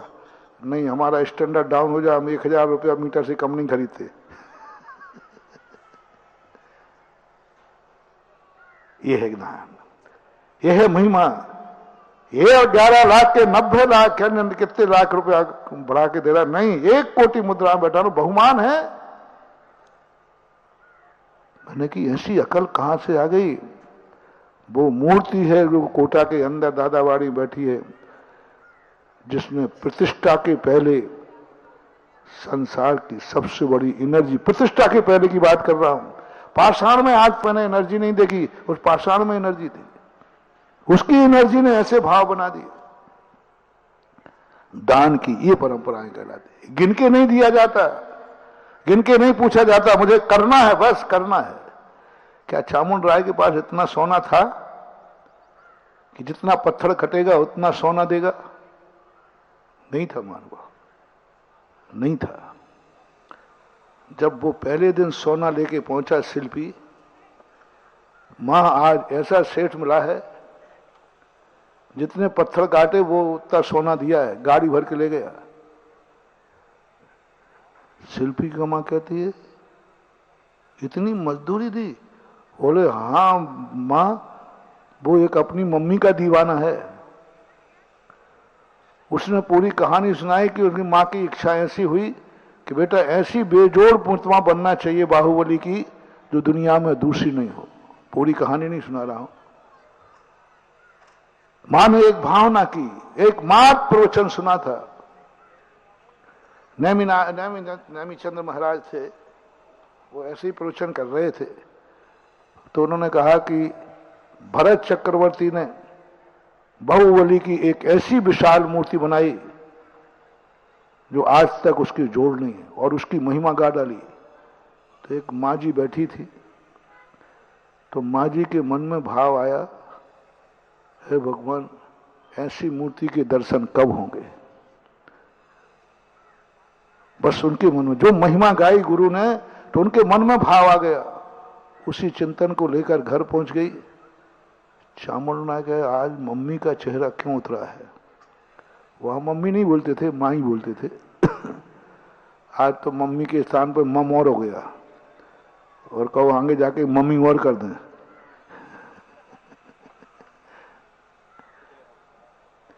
तो चेहरा क्यों उतरा है। मंदिर से आकर के तो हमेशा खुश आती थी, आज चेहरा होता है। माँ क्या बात है, चेहरा उतर रहा है, कोई बात। बोले नहीं कोई बेटा, नहीं बेटा, बुढ़ापा है, हो जाता है। नहीं मम्मी, मंदिर से आकर के तू महाराज के प्रवचन सुनने के बाद तेरे मन में कोई बात तो आई। मेरी पत्नी ने कुछ कह दिया क्या, कोई कमी है क्या। नहीं बेटा, ऐसी कोई बात नहीं। चामुंडा कहता है ऐसे नहीं बताएगी। उन्होंने कहा मम्मी बता दो, सच्चे माँ बाप कभी अपनी इच्छा बताते नहीं है बेटों को, क्योंकि वो जानते हैं कि इसकी औकात क्या है। उसने कहा जब तक नहीं बताओगे मेरे अन्न जल का त्याग है। तब मां कहती बेटा ऐसी ऐसी बात है। तो चामुंड राय ने मम्मी का हाथ पकड़ा, बोले चलो अपन दर्शन करने चलते हैं। हाथ पकड़े, बोले चलो मैं दर्शन कराऊंगा, बाद में भोजन करूंगा। तो मम्मी कहती है बेटा बावला कहीं का है कहां, पहले ये तो बताओ वो मूर्ति। बोले जिसने सुनाई है उसी से पूछेंगे, कहानी किसने सुनाई। बोले महाराज ने। चलो महाराज से कहते जहां होगा हम यात्रा कराएंगे। मैं तुम्हारा बेटा कहते जो मां की इच्छा पूरी नहीं कर पाए। मां तूने मेरी हर इच्छा पूरी की है बचपन से, क्या मैं तेरी एक इच्छा पूरी नहीं कर पाऊंगा। चलो हाथ पकड़ के ले गई। वो कहां जाएगा बेटा। बोले महाराज से पूछते, उन्होंने कहानी सुनाई तो उनको पता होगा। अब नेमीचंद महाराज के पास पहुंचे, उनको खुद ही को पता नहीं था कहा है। तो चामुंड राय कहते बाबा जी जिस चीज का पता मता नहीं है तो फिर ये आग लगाते क्यों है प्रश्नों में। मालूम आप लोगों की बातों को हम लोग कैसे मानते हैं, आप लोगों की बातों को हम लोग हृदय से लेते हैं। अब लो हमारी मम्मी को भावना हो गया, अब तो एड्रेस बताओ। और मेरा नियम है हम घर जब ही लौटेंगे जब मां को उस अलौकिक मूर्ति का दर्शन करा देंगे। और वो मूर्ति मां कहती है कि महाराज ने कहा वैसी बेजोड़ मूर्ति दुनिया में कहीं थी नहीं, है नहीं। ऐसी बेजोड़ मूर्ति का हमें दर्शन करना है। अब ऐसी स्थिति के लिए बताओ, नहीं तो हम जाएंगे नहीं। अब नेमीचंद महाराज की आफत हो गई, कहा कि मैंने कहानी सुना दी, नहीं सुना दी तो अच्छा था, लेकिन अब तो सुना चुके। उन्होंने कहा बेटा सुबह बताऊंगा। महाराज रात भर टेंशन में रहे, चिंतन में रहे, क्या करें। बेटा ने अन्न जल का त्याग कर दिया, घर जाएगा नहीं दर्शन कराए बिना। सुबह सुबह महाराज को थोड़ी झपकी आई, और झपकी में बाहुबली ने दर्शन किए। कहां भटका रहे हो बालक को, इसी पहाड़ में बाहुबली प्रकट होंगे। पूर्व दिशा की तरफ से चामुंड राय से तीर छुड़वाओ, जिस शिला पर तीर निकल पड़ जाए उसी शिला पर बाहुबली का उत्कीर्ण करा दो, वो जोड़ होगी। आज तक कोई बनाया नहीं, बना भी नहीं पाएगा। तीर छोड़ा गया, उसी पे बाहुबली बने। बस बस बहोरी बंद को भी एक ऐसी मम्मी चाहिए जिसके मन में ये भाव आ जाए कि बहोरी बंद का मंदिर कैसे बनेगा, कब बनेगा, उनका दर्शन। क्योंकि आज हमने बहोरी बंद का चमत्कार दिखा रहा हूं। इस क्षेत्र का नाम क्या रखा है, चमत्कारोदय अन्य किसी को क्यों नहीं मिला? ऐसे कोई मन में भाव आ जाए। लेकिन ऐसी भावना मम्मी में तो आ सकती है। मुझे विश्वास है आज माँ है, ऐसी माँओं में मन में आता है। महिलाओं पे तो आज हमें विश्वास है कि माँ के मन में भाव आ सकता। महाराज जी भाव कर रहा है कि ऐसा मंदिर बनाऊं मैं, ऐसे भगवान बैठा लूं मैं, बस। लेकिन आगे आप बोलते ना, कोई ऐसा बेटा नहीं दिख रहा है जो ये कहे माँ तेरी इच्छा है तो मैं बना के दिखाऊंगा। बस एक बेटा जो माताओं में तो है, अभी चल रही होगी इनकी गुटर को, लेकिन बेटा कोई ऐसा आ जाए जो माँ की इच्छा को जान के कहे माँ क्या इच्छा है?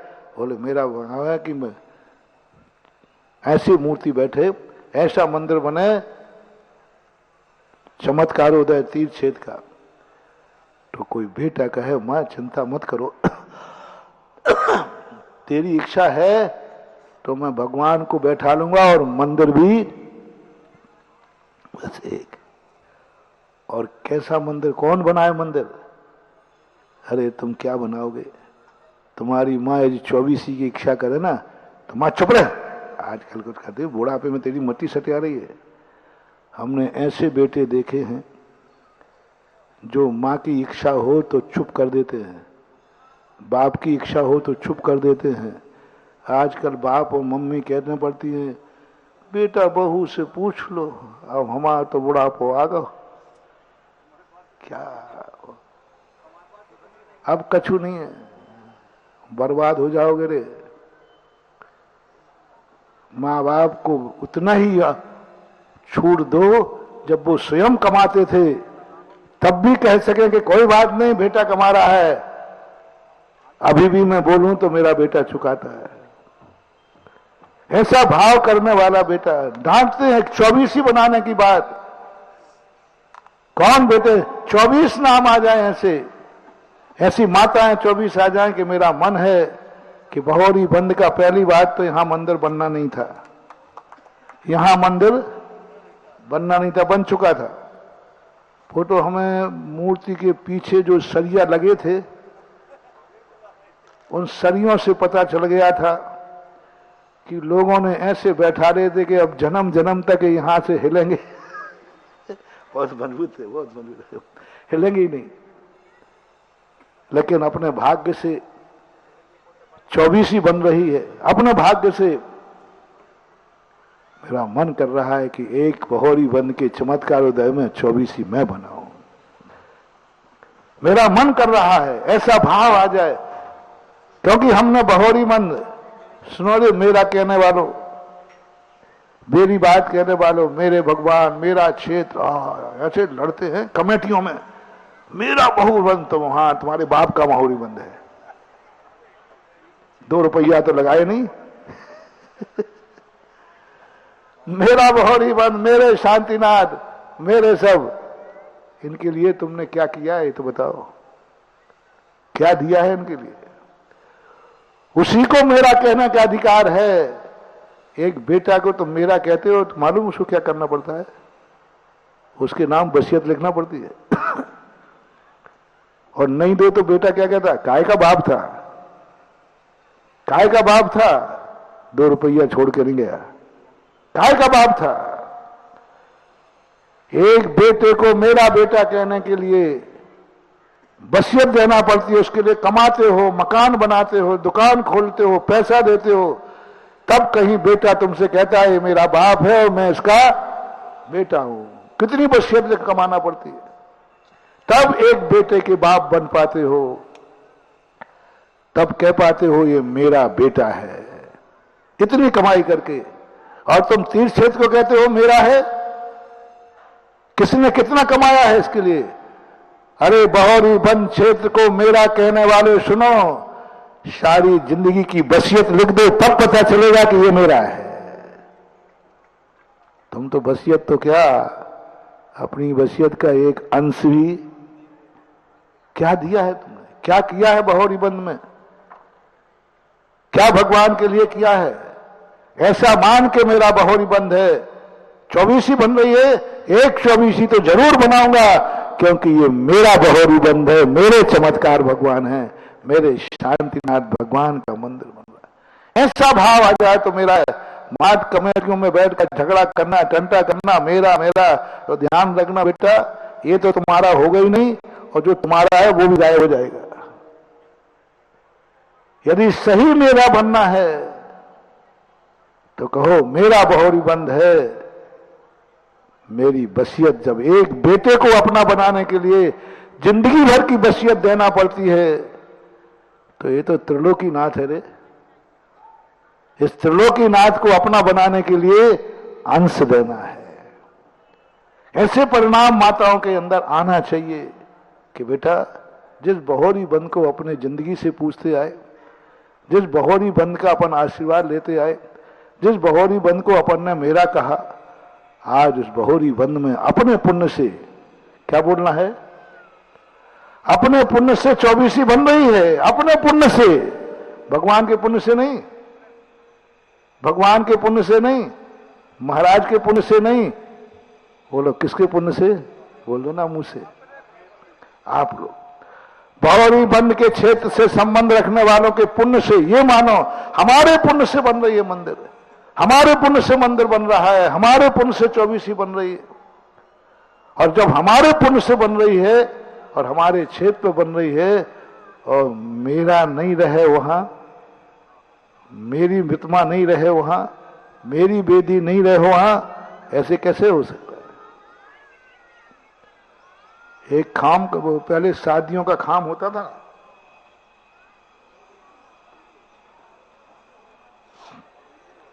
खम्मा करते, खाम करते परिक्रमा, तो एक खाती था, उसके यहाँ एक व्यक्ति के यहाँ शादी, बोले उसके बोले शादी हो ही नहीं सकती। बोले क्यों?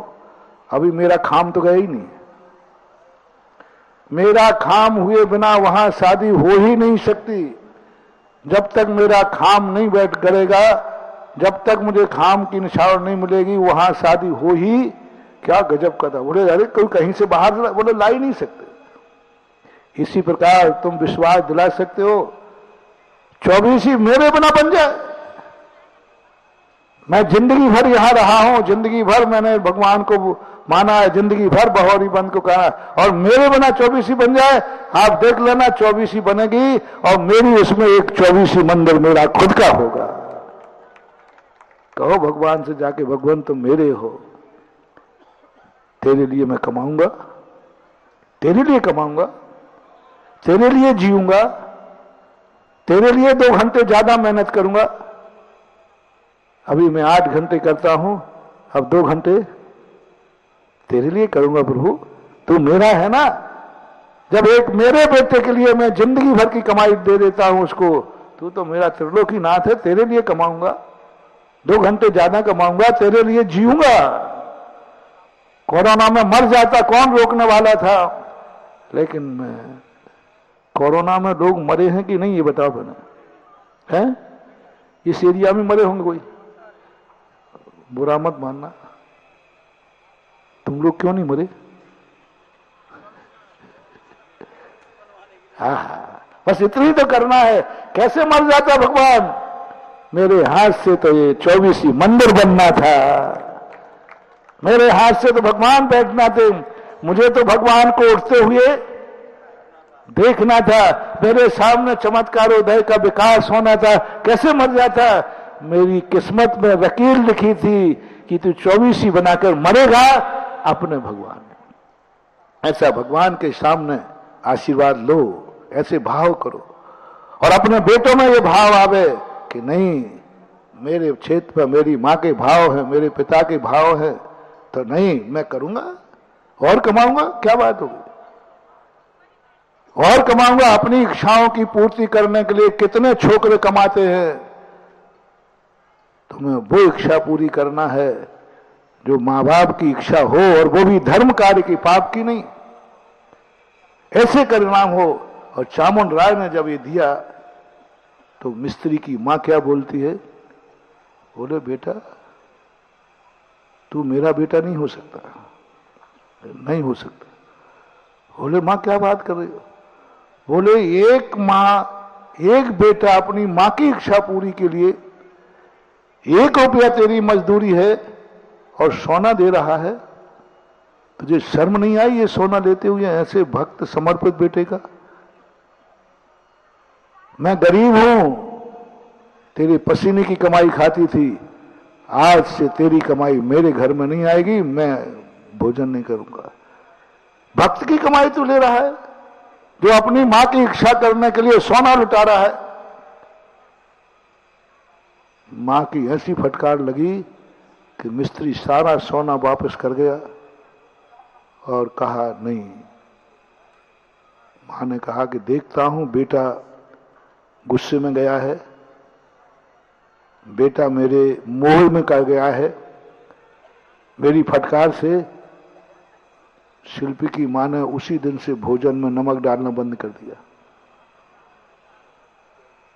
उसको कोई होश ही नहीं, वो तो अपना लगा है कि बस ऐसे बेटे की मां का मूर्ति बना रहा हूं जो बदले में सोना देता है। सोना लिया नहीं। पूरी मूर्ति बनने के बाद शिल्पी कहता है, मां आज भोजन में नमक क्यों नहीं डाला? बोले बेटा आज मैंने तो उसी दिन से नहीं डाला जिस दिन से तूने मूर्ति सीखी है। ऐसे शिल्पी, ऐसी निछावर राशि ऐसी होना चाहिए। तुम गिन गिन के खिलाते, पहले बताओ भैया कितने रुपया को है, फिर वो कहता है ऐसा करो थोड़ा कम कर लो। एक बार ऐसा हुआ था, ये बैठे अनिल अंचल इनकी अध्यक्षता में, मैंने कहा ना कि मेरा काम है, तुम अतिशय बिगाड़ोगे और मैं अतिशय बनाऊंगा। अब निछावर राशि का हमने अल्टरनेट निकाल लिया ना कि मूर्ति की निछावर राशि। अभी आज तिलक दान होना है, अभी बता रहा हूं। ललितपुर के अंदर 24 बनना थी। मैंने कि वही 24 बनाना चाहता हूं भक्तों से जो गिन के रुपया ना दे, गिन के नहीं पूछे। तो ऐसे ही प्रवचन चल रहा था। मैंने कि मुझे 24 नाम वो चाहिए जो राशि नहीं पूछेंगे। मैं होटल नहीं खोल रहा हूं, गिन के खिलाऊंगा नहीं, गिन के खाऊंगा नहीं। वो चाहिए जो हमारे लिए जो कहे राशि कुछ नहीं है, जो राशि कहोगे वो दूंगा, 24 मेरी बनेगी। और मैं थोड़ा टाइट हो गया। मैंने कही देख लो रे, ये सुधा सागर है, तुमने किमिक्षिक वरदान दिया और मैंने कही अब तो बेटा वचन ले लिया मैंने, और वचन मुझे दे दिया तो फिर प्राण जाए पर प्राण नहीं जाए। खूब चढ़ाया, सोच के बोलना, मैं सोने की 24 बनवा दूंगा, घर जायदाद बिक जाएगी, मुझे वो चाहिए। ओहो, गर्व से कह रहा हूं, पहले दिन ही 35 नाम आ गए खड़े हो गए। मैंने कही सुन रहा हो, होश में हो कि नहीं? तुम सुधा सागर को किमिक्षिक वरदान दे रहे हो और मैंने यदि बोल दिया कि 50-50 करोड़ की बनेगी तो क्या करोगे? इतनी तो तुम्हारी जायदाद भी नहीं है। तो क्या लोगों ने कहा मंजूर है। मुझे मंजूर है, जो कहेंगे हमें कोई मतलब नहीं, मैं 24 बनाना है तो बनाना है। 24 नाम चाहिए थे, 35 आए। बोलो मेरी क्या हालत हुई होगी? किमिक्षिक दान, कुछ नहीं, कोई शर्त नहीं। ऐसे ही नहीं, अभिनंदन छेड़ते आज भारत का प्रसिद्ध तीर्थ बन गया। जो जा रहा है आनंद से झूम रहा है, जो जाता है, अभी कोई भी ललितपुर जाए क्या देख के, ऐसे ही नहीं है बंधु, उसके पीछे दानियों का किमिक्षिक वरदान लगा हुआ है। 24 नाम कर दिए बिना गिने। सुन रहे हो रे बहोरी बंद वालों, कितने रुपया की है महाराज? हाँ चल हट यहां के बानिया कहेंगे। हमें वो चाहिए जो कहे नहीं बनेगी 24, जिंदगी भर कमाया है, कमाएंगे। मेरा बहोरी बंद है और मेरे पुण्य से बन रहा। इस कार्यक्रम के पुण्यार्जक थे श्री कंवरलाल जी महावीर प्रसाद जी, पाटनी, मदनगंज, किशनगढ़, राजस्थान।